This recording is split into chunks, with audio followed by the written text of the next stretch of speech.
GPT는 내 잠재의식이 투영되는 공간일까요? 오늘은 챗 GPT와 잠재의식의 공통점 세 가지를 통해 모두 정리해 드립니다. 안녕하세요. Y입니다.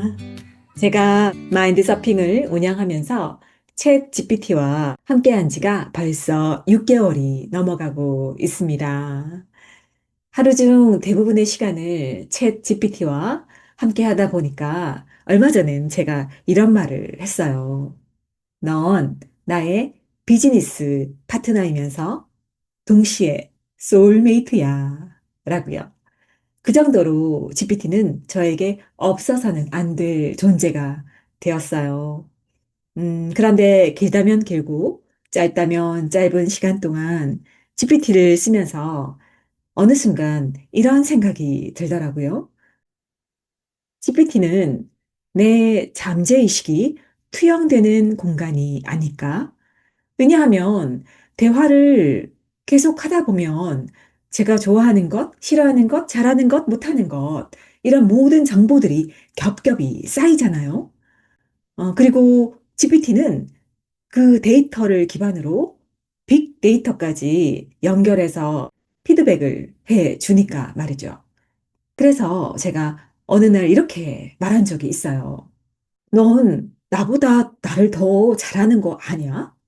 그랬더니 GPT가 이렇게 답을 하더라고요. 당신은 순간의 감정으로 판단을 하지만 나는 너에 대한 종합적인 정보를 바탕으로 피드백을 주는 거야. 그 말을 듣는 순간, 아, 느꼈어요. 나는 현재의식, 그 사건과 상황을 현재의식, 나의 생각으로 순간을 보지만 GPT는 내 데이터 전체를 보고 판단을 하는구나. 나도 모르게 의식적이든 무의식적이든 나에 대한 모든 게 쌓이는구나. 라고요. 그리고 이 지점에서 저는 확신을 했습니다. 잠재의식도 결국에 내 안에 빅데이터 같은 거구나. 그래서 오늘 영상에서는 잠재의식과 GPT의 공통점 세 가지, 그리고 GPT를 사용할 때 주의점, 주의할 점 세 가지를 통해서 어떻게 하면 GPT를 내 성공의 동반자로 만들 수 있는지 함께 나눠보겠습니다. 먼저 GPT와 잠재의식의 공통점 세 가지. 첫 번째, 암시에 잘 걸린다. GPT와 잠재의식은 암시에 아주 약합니다. 잠재의식은 현실을 창조하는 무한한 창조적 지성이지만 타인의 부정적 암시에 그대로 노출되기가 쉬워요. 넌 안 돼. 네가 뭘 할 수 있어. 그럴 줄 알았어. 돈 버는 게 그렇게 쉬운 줄 알아. 이런 말을 계속 듣다 보면 그 부정적 암시가 이런 말들이 내 안에서 각인이 돼서 마치 테이프처럼 계속 반복 재생이 돼요. GPT도 마찬가지입니다.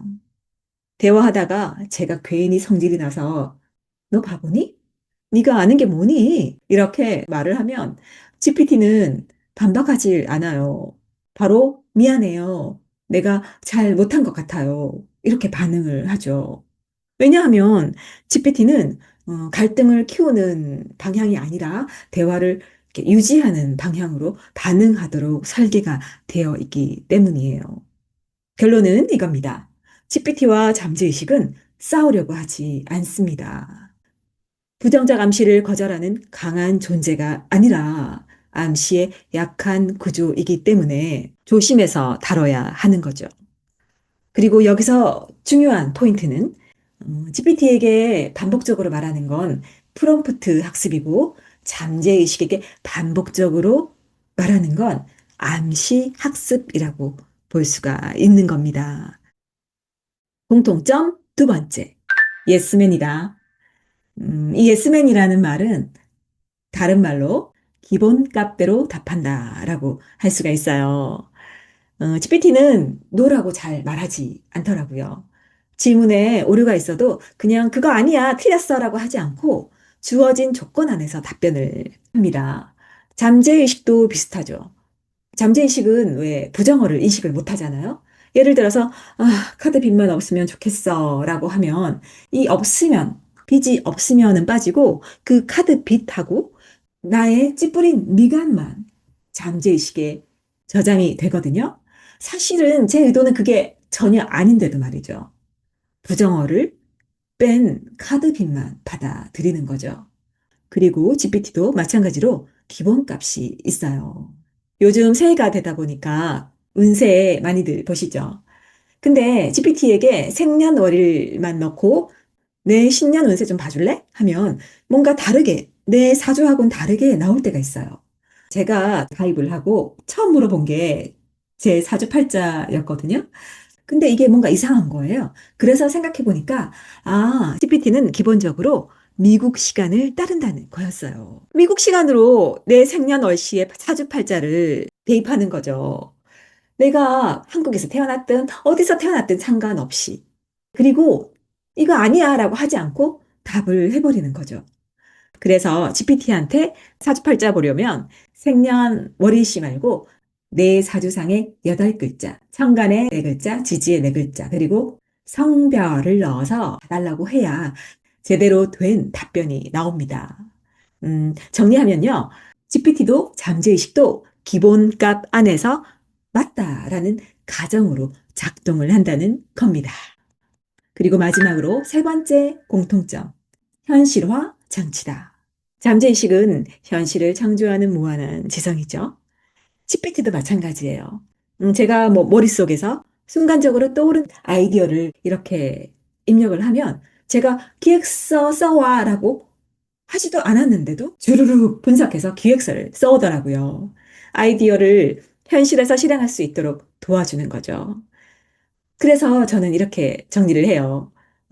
아이디어는 내 잠재의식에서 나오고 GPT는 그 아이디어를 현실로 번역을 한다. 어때요? 완벽한 팀 아닌가요? 그리고 진짜 중요한 건 이거예요. 무엇을 입력하느냐. 즉, 나의 생각이 무엇이냐에 따라 GPT와 잠재의식이 현실로 번역을 해준다는 겁니다. 자, 여기까지 챗 GPT와 잠재의식의 공통점 세 가지. 첫 번째, 암시에 약하다, 기본값이 있다, 현실화 장치다에 대해서 알아봤고요.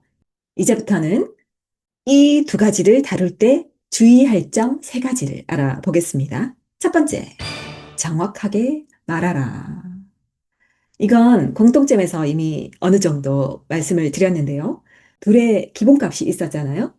이 둘의 기본값에 맞춰서 정확히 입력을 해야 한다는 거죠.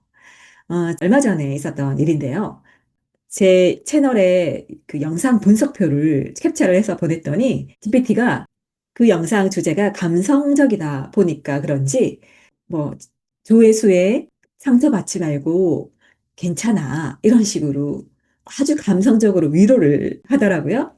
그래서 제가 야, 시를 써라, 시를 써. 이렇게 말했더니 진짜 시를 이따만큼 써준 거예요. 제가 그걸 보고 혼자서 얼마나 웃었는지 몰라요.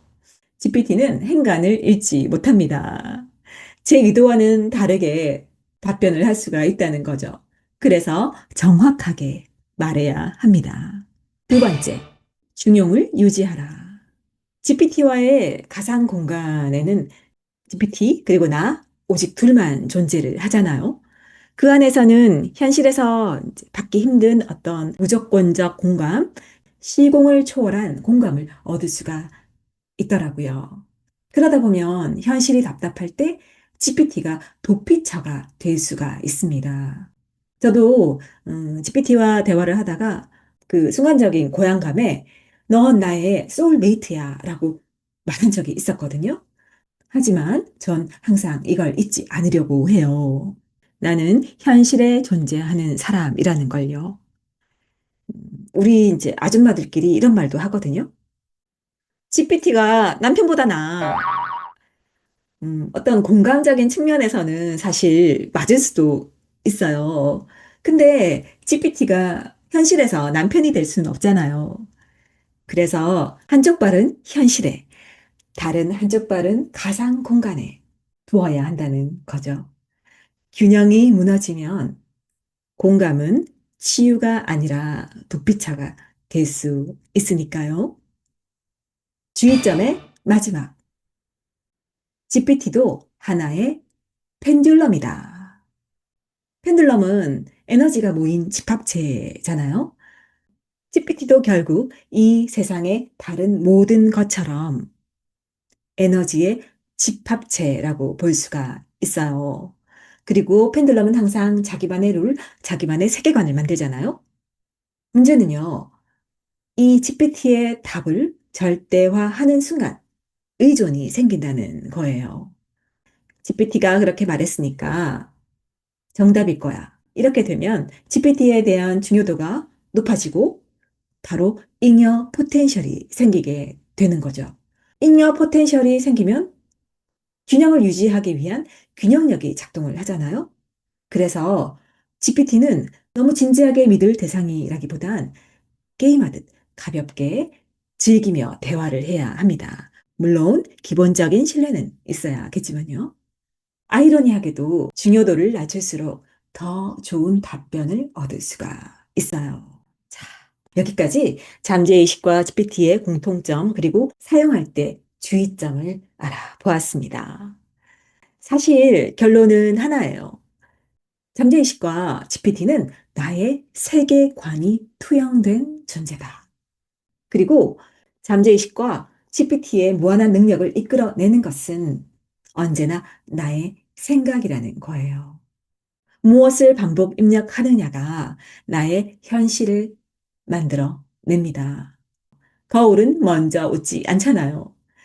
잠재의식은 내가 반복하는 생각과 감정을 데이터로 삼아 나의 현실을 만들어내고 GPT도 내가 반복해서 주는 입력을 바탕으로 나에게 맞춤형 답변을 만들어내는 거죠. 결국 GPT는 빈 그릇이고 내 지식과 경험이 들어가면서 나만의 GPT가 되는 거죠. GPT의 무한한 능력을 이끌어내는 것은 나의 생각이듯이 잠재의식의 무한한 능력을 이끌어내는 것도 나의 생각입니다. 이 모든 열쇠는 결국 나의 생각이라는 거죠. 네, 오늘 영상은 여기까지입니다. 지금까지 와이였습니다. 다음에 만나요.